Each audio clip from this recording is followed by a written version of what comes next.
Hello, എല്ലാവർക്കും നമസ്കാരം.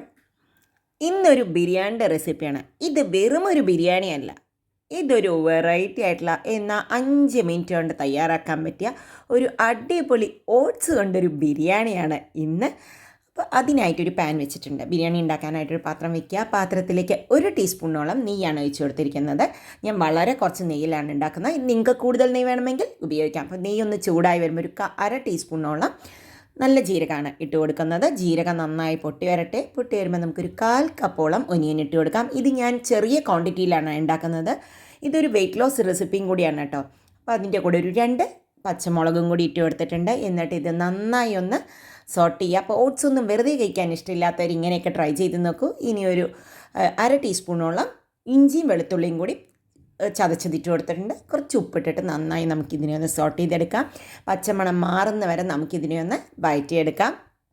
അപ്പോൾ ഇതാ നന്നായി വഴറ്റി വന്നിട്ടുണ്ട് നമ്മുടെ ഉള്ളിയും പച്ചമുളകും ഒക്കെ. അതിലേക്ക് ഒരു 1/2 കപ്പോളം ടൊമാറ്റോ, ഒരു ചെറിയൊരു ടൊമാറ്റോ ആണ് എടുത്തിരുന്നത്. ഇനി ആ ടൊമാറ്റോവും നന്നായി മാഷ് ആവണ വരെ നന്നായി കുക്ക് ചെയ്യുക. അത് താഴ്ത്തി വെച്ചിട്ട് അടച്ച് വെച്ച് വേവിച്ച് കഴിഞ്ഞാൽ പെട്ടെന്ന് തന്നെ ടൊമാറ്റോ കുക്കായി കിട്ടും. ഇപ്പോൾ ഇതാ നമ്മുടെ ടൊമാറ്റോ നന്നായി മാഷ് ആയിട്ട് പച്ചമണം ഒട്ടും ഉണ്ടാവരുത് ടൊമാറ്റോൻ്റെ. ഇനി അതിലേക്കൊരു 1/8 ടീസ്പൂണോളം മഞ്ഞൾപ്പൊടി, ഒരു 1/2 ടീസ്പൂണോളം മുളക് പൊടി. ഇത്ര എരിവ് വേണ്ടെങ്കിൽ കുറച്ചും കൂടി നിങ്ങൾക്ക് കുറയ്ക്കാം. ഒരു 1/2 ടീസ്പൂൺ നമ്മളുടെ ബിരിയാണി മസാല. ഇപ്പോൾ ബിരിയാണി മസാലയുടെ ക്വാണ്ടിറ്റി നിങ്ങൾക്ക് നല്ലോണം വേണമെന്നുണ്ടെങ്കിൽ കുറച്ചും കൂടി ഇടാം. ഞാൻ പറഞ്ഞല്ലോ, ഞാൻ വളരെ കുറച്ചാണ് ഉണ്ടാക്കുന്നത്. അപ്പോൾ അതിനെ നന്നായി ഒന്ന് മിക്സ് ചെയ്തിട്ടുണ്ട്. ഇനി അതിലേക്ക് കുറച്ച് പുതിനയുടെ ഇല ഇട്ട് കൊടുത്തിട്ടുണ്ട്. വളരെ കുറച്ച് പുതിനയുടെ ഇല ഇട്ടിട്ടുള്ളൂ. പിന്നെ ഒരു 1/4 കപ്പ് ഗ്രീൻ പീസ്.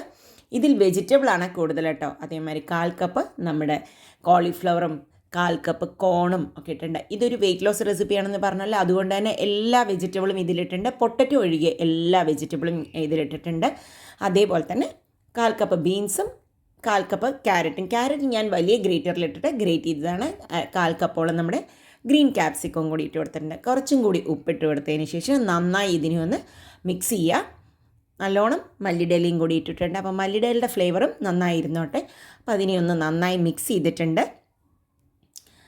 അപ്പോൾ ഇതിലേക്ക് എല്ലാറ്റിലേക്കും നമ്മൾ ആ മസാലയ്ക്കൊന്ന് കുക്കാവാനും ഈ വെജിറ്റബിൾ കുക്കാവാനും വേണ്ടിയിട്ടൊരു 1/4 കപ്പോളം വെള്ളം ഒഴിച്ചു കൊടുത്തിട്ടുണ്ട്. ഒരുപാട് വെള്ളം ഒഴിച്ചു കൊടുക്കേണ്ട ആവശ്യമില്ല. ഇത് ജസ്റ്റ് ഒന്ന് തളിച്ച് കൊടുത്ത് നമ്മൾ ഉപ്പേരിയൊക്കെ ഉണ്ടാക്കുമ്പോൾ നന്നായിട്ടൊന്ന് തളിച്ച് കൊടുത്ത് വേവിക്കില്ലേ, അങ്ങനെയുള്ളൊരു ഇതിലാണ് വേവിച്ചെടുക്കുന്നത്. ഇതിനെ ഒന്ന് അടച്ച് വെച്ച് നമുക്കൊരു 5 മിനിറ്റോളം ചെറിയ ചൂടിൽ വെക്കാം. അപ്പോൾ ഇതാ നമ്മുടെ വെജിറ്റബിളൊക്കെ പ്രോപ്പറായിട്ട് കുക്കായിട്ടുണ്ട്. അപ്പോൾ അത് നമുക്കിതെല്ലാം വിട്ട് തന്നെയാണ് കിടക്കുന്നത്. ഇനിയാണ് നമുക്കിതിലേക്ക് ഓട്സ് ഇട്ട് കൊടുക്കേണ്ടത്. ഓട്സ് ഇതാ ഒരു 3 ടേബിൾ സ്പൂൺ ഓട്സാണ് ഇട്ട് കൊടുത്തിരിക്കുന്നത്. ഇതിൽ വെജിറ്റബിൾ നിറയുള്ളത് കൊണ്ട് തന്നെ ഇതൊരു 2 പ്രാവശ്യം കഴിക്കാനുള്ളൊരു മീലായിട്ടാണ് ഞാൻ പ്രിപ്പയർ ചെയ്തിരിക്കുന്നത്. കുറച്ച് ഉപ്പും കൂടി ഇട്ട് കൊടുത്തിട്ടുണ്ട്. അപ്പോൾ ഒരു 3 ടേബിൾ സ്പൂൺ പറഞ്ഞാൽ ഏകദേശം ഒരു 1/2 കപ്പോളം ഓട്സ് ഉണ്ടാവും കേട്ടോ. ഇനി അതിനെ നന്നായി ഒന്ന് മിക്സ് ചെയ്യുക. നിങ്ങൾക്ക് ഓട്സ് വേണമെങ്കിൽ ആദ്യം ഒന്ന് ചൂടാക്കി വെക്കാം. ഞാനിതിപ്പോൾ ചൂടാക്കിയിട്ടില്ലായിരുന്നു. ഇതൊരു മൾട്ടിഗ്രെയിൻ ഓട്സ് ആണ് ഞാൻ വാങ്ങിയത്. അപ്പോൾ അതിനൊരു ക്രിസ്പിനെസ് ഓൾറെഡി ഉണ്ടായിരുന്നു. അതിലേക്ക് ഒരു 1/4 കപ്പ് വെള്ളവും കൂടി ഒഴിച്ച് കൊടുത്തിട്ടുണ്ട്. എന്നിട്ട് ഇതിനെ ഒന്ന് അടച്ച് വെച്ച് വേവിക്കാം. ഓട്സ് ആയതുകൊണ്ട് തന്നെ ഞാൻ ഒരുപാട് വെള്ളം ഒഴിച്ചിട്ടില്ല. നിങ്ങൾക്കിപ്പോൾ ഇത് ഇത്തിരി സോഗി ആയിട്ടുള്ളൊരു ഇതിൽ വരണമെന്നുണ്ടെങ്കിലും അങ്ങനെയും കുക്ക് ചെയ്തെടുക്കാം. 5 മിനിറ്റോളം താഴ്ത്തി വെച്ചിട്ട് നമുക്കിത് വേവിക്കാം. അപ്പോൾ ഇതാ ഓട്സൊക്കെ ഒന്ന് പെർഫെക്റ്റ് ആയിട്ട് കുക്കായി വന്നിട്ട് കണ്ടോ, എല്ലാം ഉലർന്ന് തന്നെയാണ് കിടക്കുന്നത്. ഇനി ഇതിങ്ങനെ ഒന്ന് ഒരു 2 മിനിറ്റ് നമുക്കിങ്ങനെ തന്നെ ഒന്ന് വെക്കാം. ഇനി അതിൻ്റെ മുകളിലേക്ക് കുറച്ചും കൂടി ഒരു മല്ലിടയിലയും കൂടി ഇട്ട് കൊടുത്തിട്ടുണ്ട്. കുറച്ച് നാരങ്ങ നീരും കൂടി ഒന്ന് പിഴിഞ്ഞ് വെച്ച് കഴിഞ്ഞാൽ നമ്മുടെ അടിപൊളി ഓട്സ് ബിരിയാണി റെഡി.